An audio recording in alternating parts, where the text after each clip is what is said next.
तुमच्यापैकी चहा हा कोणाकोणासाठी जिव्हाळ्याचा विषय आहे, कारण चहा हा प्रत्येकासाठी वेगवेगळा रोल करत असतो. कारण मला तरी वाटतं चहा हा फक्त एक चहा ड्रिंक नसून तो एक इमोशन आहे. कारण जेव्हा पण आपल्याला खूप जास्त थकल्यासारखं वाटतं चहा पाहिजे असतो, कामाचा खूप लोड आहे चहा पाहिजे असतो, मित्र भेटलेत चहा प्यायला जाऊया, असं प्रत्येक कारणावरती आपल्याला चहा मॅन्डेटरी असतो. माझी तर सकाळची सुरुवात चहा पिल्याशिवाय होत नाही. भले तो बिना साखरेचा असला तरी चालेल, पण चहा हा मॅन्डेटरी असतो.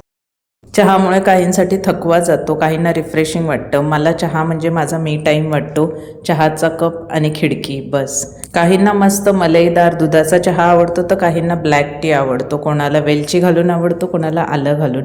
पण मला पर्सनली दालचिनी आणि आलं, गवती चहा असं सगळं घालून छान दुधाचा चहा आवडतो. चहा कसा कडक पाहिजे, साखर कमी असली तरी चालेल, पण चहा टेस्टी असला पाहिजे आणि दुधाचाच असला पाहिजे. फ्रेंड्सबरोबर पिलेला चहा वेगळ्याच आठवणी देऊन जातो आणि मी टाईममध्ये पिलेला चहा जे थॉट्स देऊन जातो, ह्या सगळ्याची वेगवेगळी तुलना आपण करूच शकत नाही.